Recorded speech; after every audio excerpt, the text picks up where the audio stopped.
Hi hello welcome to Indian knowledge university. ఈరోజు విద్య ఉద్యోగ సమాచారం చూసుకుంటే మనకు చాలా విషయాలు రావడం జరిగింది. అదేవిధంగా ఈ వీడియో చూస్తున్న వారు లైక్ చేయడం మాత్రం మర్చిపోద్దు. మీరు చేసే లైక్ వల్ల మరి కొంతమందికి చేరడం జరుగుతుంది. అదేవిధంగా ఎడ్యుకేషన్ ఛానల్ కాబట్టి కొంత సపోర్టింగ్గా ఉంటుంది. సో పూర్తి వివరాలు చూసుకునే ప్రయత్నం చేద్దాం. ఐఐటి మద్రాసు బెస్ట్ అంటూ మనకు ప్రధానంగా అయితే హెడ్డింగ్ రావడం జరిగింది. సో ఎన్ఐఆర్ఎఫ్ ర్యాంకింగ్స్లో ఓవరాల్ కేటగిరీలో టాప్ ప్లేసు, వరుసగా 6వ ఏడాది అగ్రస్థానం, బెస్ట్ యూనివర్సిటీగా ఐఐఎస్సి అంటూ మనకు ఎన్ఐఆర్ఎఫ్ ర్యాంకింగ్స్ గురించి అయితే ఇవ్వడం జరిగింది. నేషనల్ ఇన్స్టిట్యూషనల్ ర్యాంకింగ్ ఫ్రేమ్వర్క్ అయితే తాజాగా అయితే ర్యాంకుల్ని విడుదల చేయడం జరిగింది. సో వాటికి సంబంధించి అన్ని కేటగిరీలో వివరాలు చూసే ప్రయత్నం చేద్దాం. ఓవరాల్గా టాప్ 5 కేటగిరీలో మాత్రం ఐఐటి మద్రాసు ఫస్ట్ ప్లేస్ రావడం జరిగింది. IISc Bengaluru, IIT Bombay, IIT Delhi, IIT Kanpur ఈ 5 యూనివర్సిటీలు టాప్ 5 ప్లేస్లో ఉన్నాయి. వీటికి సంబంధించి కొన్ని విషయాలు చూసుకుంటే ఎవరైతే జేఈ అడ్వాన్స్డ్ ద్వారా అయితే ఇందులో అడ్మిషన్ మిస్ అయింది అనుకునే వాళ్ళు ఉంటారో వారైతే పీజీ మరియు పిహెచ్డికి సంబంధించి ఐఐటి జాబ్ నోటిఫికేషన్ అయితే రావడం జరిగింది. సో మనకు దానికి సంబంధించి పూర్తి వీడియో అయితే మన ఛానల్లో అందుబాటులో ఉంది. సో అప్లై చేసుకోవాలనుకున్న వాళ్ళైతే ఇలాంటి యూనివర్సిటీలో అడ్మిషన్ పొందాలనుకుంటే మాత్రం ఐఐటి జామ్ ద్వారా కూడా అడ్మిషన్ పొందే అవకాశం ఉంది. ఇలాంటి అవకాశాన్ని అయితే సద్వినియోగం చేసుకునే ప్రయత్నం చేయండి. అదేవిధంగా టాప్ 5 ఇంజనీరింగ్ డిపార్ట్మెంట్కి సంబంధించి చూసుకుంటే ఐఐటి మద్రాసు ఫస్ట్ ప్లేస్ రావడం జరిగింది. IIT Delhi, IIT Bombay, IIT Kanpur, IIT Kharagpur ఈ 5 యూనివర్సిటీలు టాప్ 5లో నిలవడం జరిగింది. మేనేజ్మెంట్ కేటగిరీలో చూసుకుంటే టాప్ 5లో ఐఐఎం అహ్మదాబాదు ఫస్ట్ ప్లేస్ రావడం జరిగింది. ఐఐఎం బెంగళూరు, కోజికోడ్, ఢిల్లీ, ఐఐఎం కలకత్తా ఈ 5 కాలేజీలు టాప్ 5 ప్లేస్లో దక్కించుకోవడం జరిగింది. మనకు మెడికల్ కేటగిరీ చూసుకుంటే ఎయిమ్స్ ఢిల్లీ ఫస్ట్ ప్లేస్ రావడం జరిగింది. PGIMER Chandigarh second place, CMC Vellore third place, NIMH ANS Bengaluru fourth place, JIP GMER Puducherry 5వ స్థానం వరుసగా అయితే నిలబడడం జరిగింది. ఇవి మనకు medical category, management category, engineering category, అదేవిధంగా ఓవరాల్ కేటగిరీలో టాప్ 5లో ఉన్న కాలేజీ గురించి అయితే ఇవ్వడం జరిగింది. దీనికి సంబంధించి ఎన్ఐఆర్ఎఫ్ పూర్తి ర్యాంకింగ్స్ విషయాలు అయితే సపరేట్గా వీడియో చేస్తాను. కావాల్సిన వారు ఒకసారి చూసుకునే ప్రయత్నం చేయండి. సో ఏ యూనివర్సిటీ, ఏ కాలేజీ, ఏ కేటగిరీలో ఏ ప్లేస్లో ఉందనే విషయాలు అయితే చూసుకునే ప్రయత్నం చేయండి, తెలుసుకునే ప్రయత్నం చేయండి. ఎందుకంటే ముందు మీకు ఆ యూనివర్సిటీలో అడ్మిషన్ కోసం అయితే చూసుకునే అవకాశం అయితే ఉంటుంది. సో దానికి సంబంధించి మన స్టేట్కి సంబంధించి వివరాలు చూసుకుంటే తెలంగాణ విద్యా సంస్థల డీలా అంటూ ప్రధానంగా అయితే వార్త ఇవ్వడం జరిగింది. గత ఏడాది కంటే తగ్గిన ర్యాంకులు, ఉస్మానియా యూనివర్సిటీకి 70, జేఎన్టీహెచ్కు 88వ ర్యాంకు అంటూ ఇవ్వడం జరిగింది. ప్రభుత్వ యూనివర్సిటీలో ఓయూకు 6వ స్థానం అంటూ ఇవ్వడం జరిగింది. సో వీటికి సంబంధించి ర్యాంకుల వివరాలు చూసుకుంటే ఓవరాల్ కేటగిరీలో అయితే యూనివర్సిటీ ఆఫ్ హైదరాబాదు 2023లో 21వ స్థానం ఉంది. ఈ సంవత్సరం 25కు తగ్గడం జరిగింది. ఎన్ఐటి వరంగల్ మాత్రం లాస్ట్ ఇయర్ 53 ఉంది, ఈ సంవత్సరం కూడా 53 ఉంది. అంటే దీని యొక్క స్థానంలో ఎలాంటి మార్పు లేదు. ఉస్మానియా యూనివర్సిటీ పోయిన సంవత్సరం 64 ఉంటే ఈ సంవత్సరం 70వ స్థానానికి పడిపోవడం జరిగింది. ఐఐటి హైదరాబాదు లాస్ట్ ఇయర్ 14 ఉంటే ఈ సంవత్సరం 12కు మెరుగవడం జరిగింది. ఇంజనీరింగ్ కేటగిరీలో చూసుకుంటే ఐఐటి హైదరాబాదు ఎలాంటి స్థానం మార్పు లేదు. అదేవిధంగా ఎన్ఐటి వరంగల్ ఎలాంటి మార్పు లేదు. మనకు ట్రిపుల్ ఐటీ హైదరాబాద్ చూసుకుంటే 45 నుంచి 47కు పడిపోవడం జరిగింది. యూనివర్సిటీ ఆఫ్ హైదరాబాద్ చూసుకుంటే 71 నుంచి 70కి 1 పాయింట్ మెరుగవడం జరిగింది. మనకు జేఎన్టీహెచ్ 83 నుంచి 88కి పడిపోవడం జరిగింది.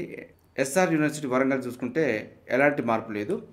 విశ్వవిద్యాలయాల వారీగా యూనివర్సిటీ ఆఫ్ హైదరాబాదు గత సంవత్సరం 10 ఉంటే ఈ సంవత్సరం 17కు పడిపోవడం జరిగింది. ఉస్మాన్ యూనివర్సిటీ గత సంవత్సరం 36 ఉంటే ఈసారి 43కు పడిపోవడం జరిగింది. ట్రిపుల్ ఐటీ హైదరాబాద్ చూసుకుంటే గత సంవత్సరం 84 ఉంటే ఈ సంవత్సరం 74కు మెరుగవడం జరిగింది. సో కొద్దిగా మెరుగైందని చెప్పుకోవచ్చు. ఇది మనకు స్టేట్ వారీగా రాష్ట్రంలోని ప్రధాన విద్యా సంస్థలకు సంబంధించిన ర్యాంకులు. అదేవిధంగా మన స్టేట్లో ఉన్న అన్ని కాలేజీలు, యూనివర్సిటీలకు సంబంధించి కూడా ర్యాంకింగ్ సపరేట్గా వీడియో చేస్తాను. కావాల్సిన వారు ఒకసారి చూసుకొని ముందు మీకు దానికి సంబంధించిన కాలేజీలో అడ్మిషన్ తీసుకోవాలా వద్దా అనే విషయాల మీద అయితే ఒక అవగాహన రావడం జరుగుతుంది. అదేవిధంగా మరొక పాయింట్ చూసుకుంటే సెప్టెంబర్ 11 వరకు national means cum merit scholarship స్కీమ్కు 8వ తరగతి చదువుతున్న విద్యార్థులు సెప్టెంబర్ 11 లోపు ఆన్లైన్లో అప్లికేషన్ చేసుకోవాలంటూ ఇవ్వడం జరిగింది. సో దీనికి సంబంధించి అఫీషియల్ వెబ్సైటు bsc.telangana.gov.in అఫీషియల్ వెబ్సైట్లో చెక్ చేసుకోవచ్చు. ఈ అవకాశాన్ని అయితే సద్వినియోగం చేసుకునే ప్రయత్నం చేయండి. 9 నుంచి 12వ తరగతి వరకు నెలకు 1000 రూపాయల చొప్పున సంవత్సరానికి 12,000 అయితే రావడం జరుగుతుంది. అదేవిధంగా డిఎస్సికి విడుదలలో తత్సార మేళ అంటూ మరొక వార్త కూడా ఇవ్వడం జరిగింది. డిఎస్సి ప్రాథమికకి రెస్పాన్స్ షీట్ల విడుదలలో తత్సారం ఎందుకంటూ డిఎడ్ మరియు బీఎడ్ అభ్యర్థులు అయితే కొంత ఆందోళన వ్యక్తం చేయడం జరుగుతుంది.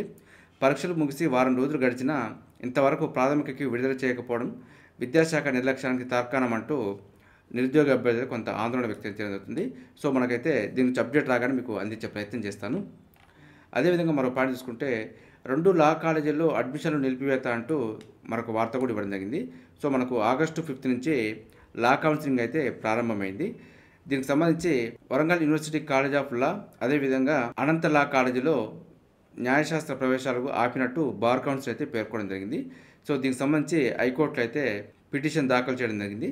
దీనికి సంబంధించి అప్డేట్ రాగానే మీకు అందించే ప్రయత్నం చేస్తాను. ప్రస్తుతానికైతే మనకు Warangal university college of law, Kakatiya విశ్వవిద్యాలయం, అదేవిధంగా అనంత లా కాలేజీ కూకట్పల్లిలో న్యాయశాస్త్ర ప్రవేశాలు ఈ 2 కాలేజీలకు అయితే ఆపడం జరిగింది. దీనికి సంబంధించి పూర్తి వివరాలు వచ్చిన తర్వాత మీకు అందించే ప్రయత్నం చేస్తాను. అదేవిధంగా ఎంబీబీఎస్ సీట్ల దరఖాస్తుకు 15 వరకు గడువు అంటూ ఇవ్వడం జరిగింది.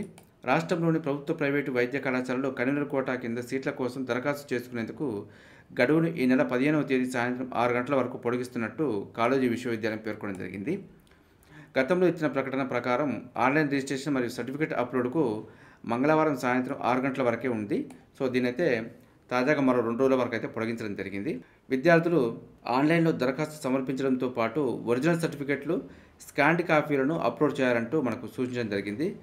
రిజిస్ట్రేషన్ అప్లోడ్ చేయాల్సిన ధృవపత్రాల వివరాలను వెబ్సైట్లో పొందుపరచాలని ఇవ్వడం జరిగింది. సో అఫీషియల్ వెబ్సైట్లో మరిన్ని వివరాల కోసం అయితే చెక్ చేసుకునే ప్రయత్నం చేయండి. అదేవిధంగా కంప్యూటర్ కోర్సుల్లో 98% సీట్లు భర్తీ అంటూ ఇవ్వడం జరిగింది. ఇంజనీరింగ్ సీట్ల కౌన్సిలింగ్లో కంప్యూటర్ కోర్సులు ఏకంగా 98.01% సీట్లు భర్తీ అయినాయి.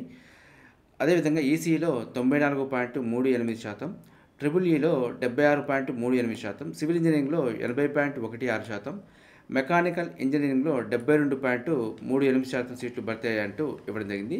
సోమవారం 3వ విడత సీట్ల కేటాయింపు కూడా చేయడం జరిగింది. దీంతో మనకు ఈఏపీ సెట్ ఫైనల్ ఫేజ్ అయితే కంప్లీట్ అయింది అనుకోవచ్చు. మొత్తం 81,904 మందికి సీట్లు కేటాయించడం జరిగింది. సో మొత్తానికి 5,039 సీట్లు అయితే మిగిలిపోయాయంటూ ఇవ్వడం జరిగింది. స్పాట్ కౌన్సిలింగ్ లేకపోతే స్పెషల్ కౌన్సిలింగ్ అలాంటివి ఏమైనా కండక్ట్ చేస్తే దాని గురించి కూడా మీకు అందించే ప్రయత్నం చేస్తాను. ఇది మొత్తం అయితే మనకు ఈఏపీ సెట్ కౌన్సిలింగ్ అయితే పూర్తి అవడం జరిగింది.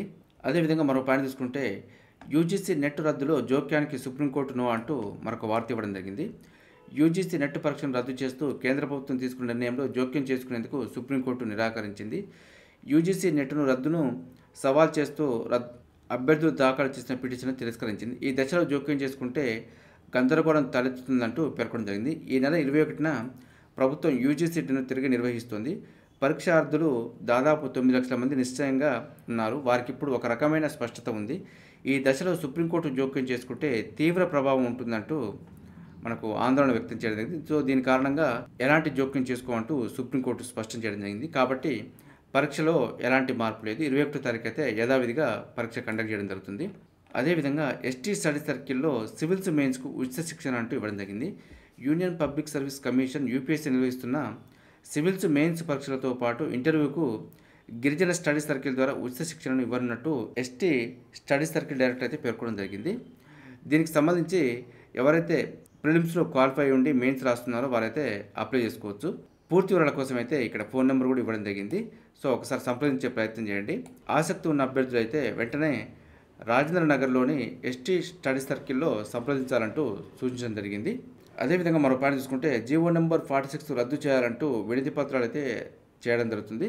సో ఇదైతే మనకు దశల వారుగా విడుదల వారుగా అయితే వినతి పత్రాలు సమర్పించడం జరుగుతూనే ఉంది.